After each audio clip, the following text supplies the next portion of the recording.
The Good, Bad and the Ugly, Rugby Season in Review. The Good, Bad and the Ugly, Rugby Season in Review. Sonny Bill Williams during the second test of the Lions Tour 2017.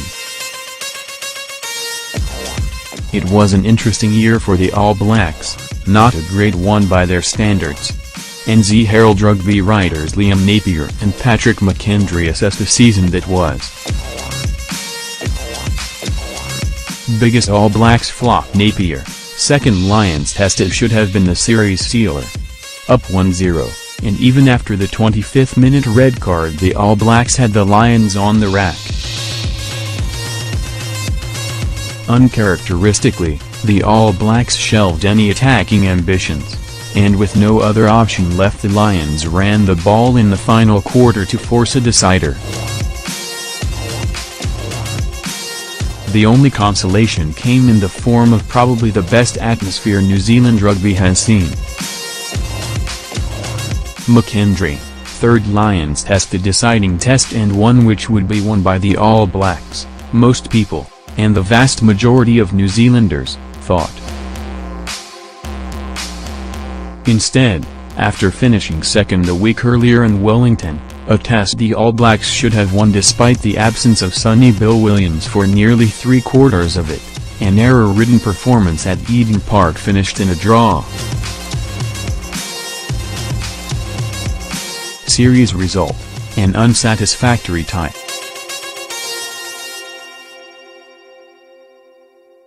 What made it worse was the strange reversal of a penalty in front of the posts in the final minutes, which, had Barrett kicked it, would have won the test and the series for the All Blacks.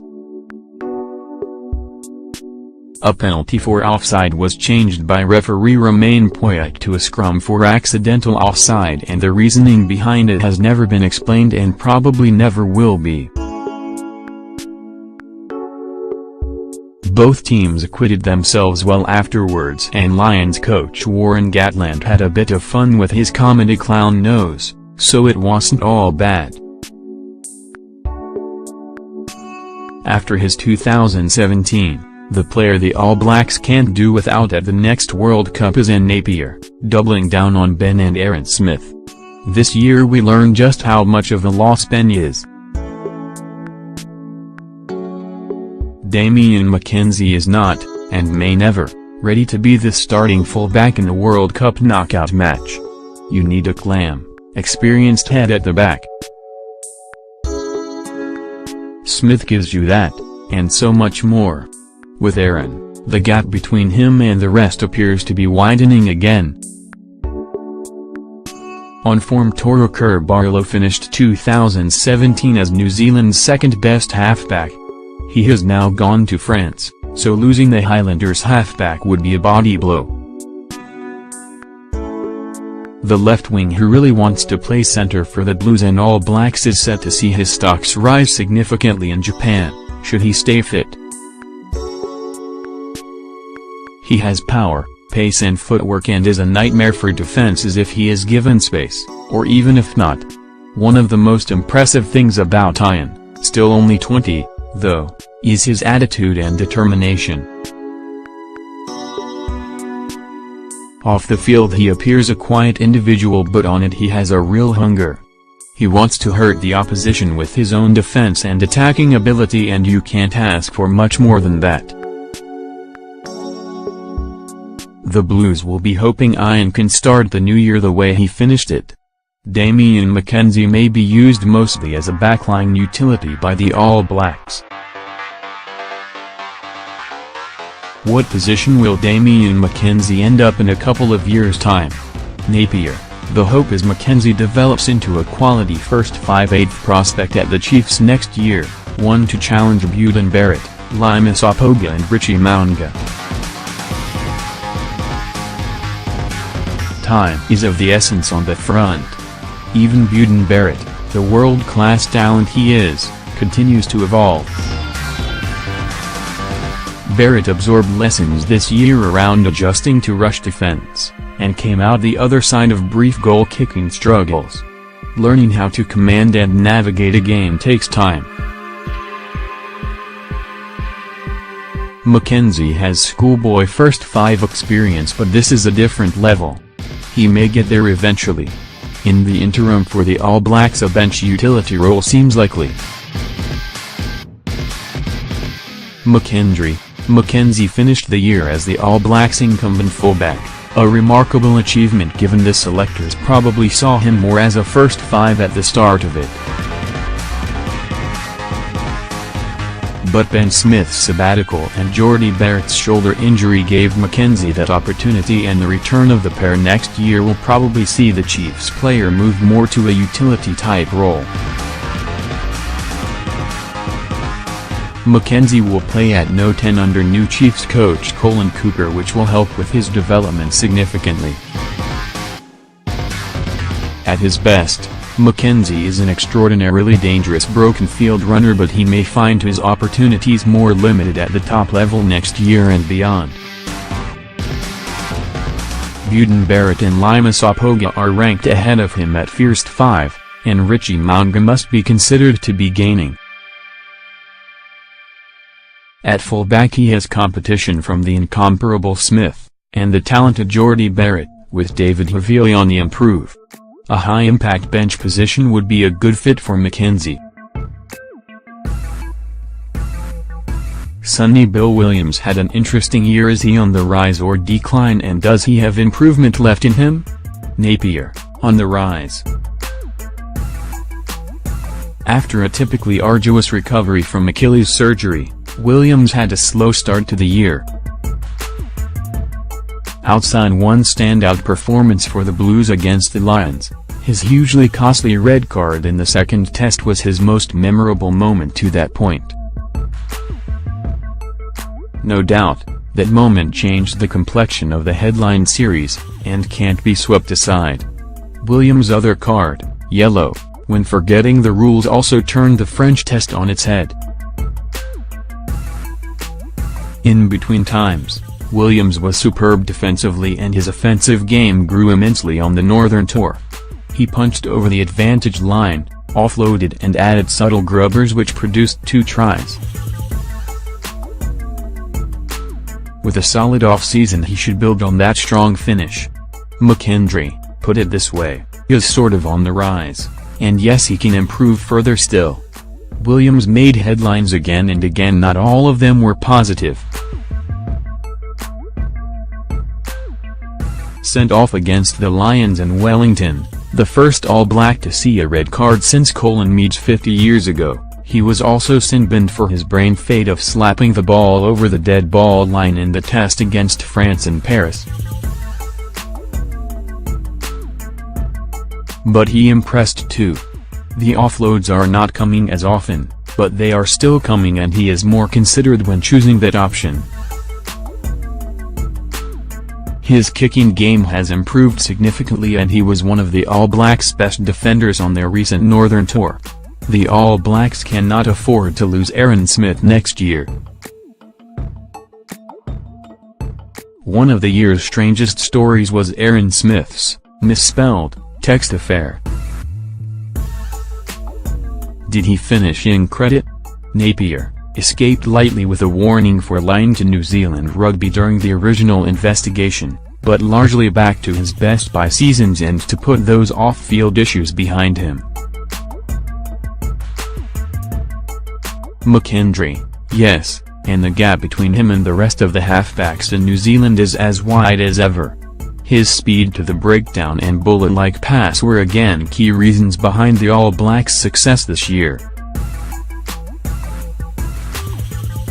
One of the biggest issues the selectors have is providing viable options for the No. 9 jersey behind Smith. Give the All Blacks a mark of out 10 for this season. Pass or fail. Napier, 2 losses, 1 draw and 13 wins, deserves a pass, but it was far from a spectacular season from the All Blacks. They drew, in their eyes, a loss. The Lions series, the big-ticket item of the year, and were wildly inconsistent elsewhere. Allowances can be made, given 7 starters were missing by the end of the season. But we still expect much more.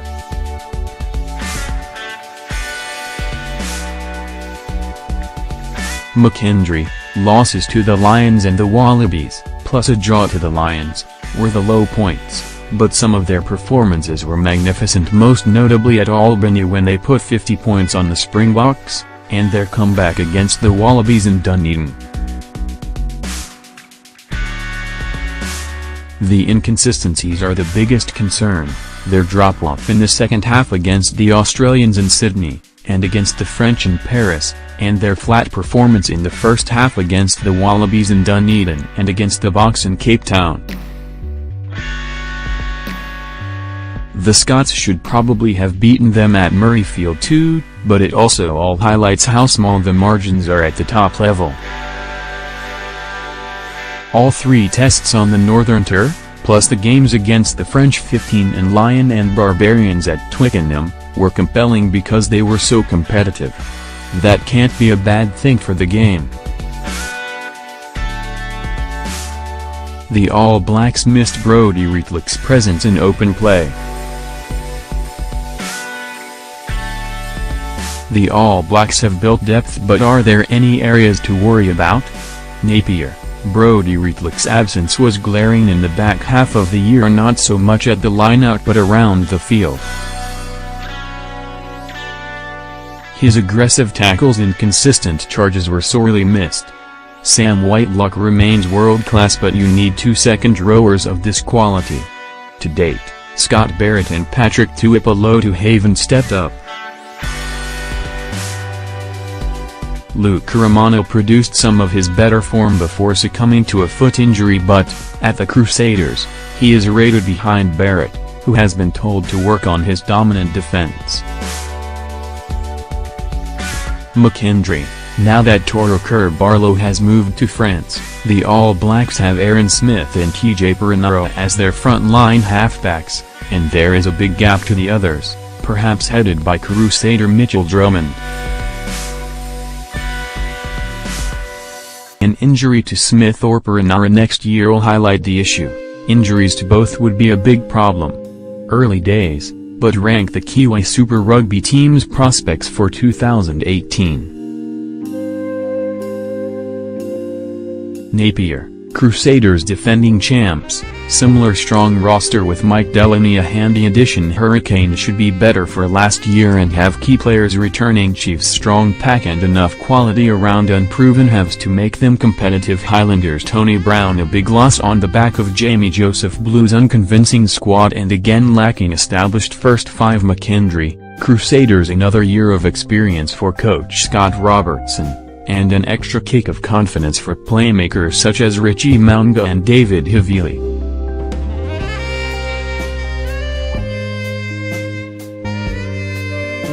Their pack will be the best in the competition again. Hurricanes should put pressure on Crusaders again due to firepower in their backline led by Beauden Barrett. Look out for little brother Geordie creating havoc at the back once he returns from injury, and pocket rocket Ngani Lamape in the midfield. Highlanders potential for teething issues under new coach Aaron Mauger, but he is considered a good strategist and a real players coach. Aaron Smith and Ben Smith are crucial for them again.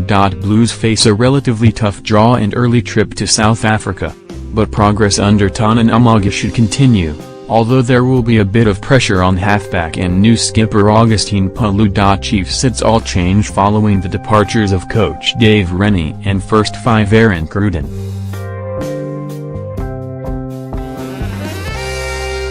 Could be a fight with the Blues for the NZ wooden spoon. All Black Jerome Kaino is given a yellow card during the third and final match between the Lions and All Blacks. 9. Jerome Kaino stay or go after next year's Super Rugby season? Napier, probably makes sense for him to go. The continued emergence of Liam Squire and Vaea Fifita makes it unlikely he will feature in the 2019 World Cup. Nobody could begrudge the veteran cashing in at the end of his distinguished career. McKendry, stay. I still think Kaino has a lot to offer the Blues and All Blacks. There will be pressure to sign with a foreign club, though, after his horror year when he slipped down the all-black pecking order. And it wouldn't surprise if he went to France or Japan. It would be nice to see him at a third World Cup though, after his brilliant performances at the last two. Scott Robertson, Crusaders coach. 10. Biggest achievement of 2017? Napier. The Crusaders come close, with Scott Robertson pulling off one hell of a rookie coaching season, but in terms of pinnacle events you can't go past the Black Ferns. Given their previous struggles against England, traveling to the other side of the world to knock them off and clinch their 5th global title was a huge achievement. That the vast majority did it as amateurs only enhances the significance of the triumph. Rightly, they received Team of the Year at the World Rugby Awards, and should do likewise at New Zealand Rugby's awards this week. McKendry, Crusaders. Winning their first title since 2008 with a grand final victory in Johannesburg against the Lions was an incredible achievement for the franchise and new coach Scott Robertson, who is unlikely to be underestimated again. Robertson got consistent performances out of all of his players who formed what turned out to be an unbreakable bond. New wing Sata Tumainova, who signed from the Chiefs and who provided a razor-sharp attacking edge alongside fullback David Havili and midfielder Jack Goodhue, was a godsend. Brian Williams deserves recognition. Finally, who would you award the Salver Gong to for outstanding service? Napier. Brian B.G. Williams has done just about everything there is to do in the game. He was a great All-Black, but his service since matches, if not betters, those on-field feats. He remains as passionate as ever, and such recognition is well overdue. McKendry. Chalky Carl, logistics expert for the All Blacks who has worked with Canterbury and the Crusaders and who has terminal cancer. A true gentleman and as nice a bloke as you could ever meet. Folks, it's time to kick it old school.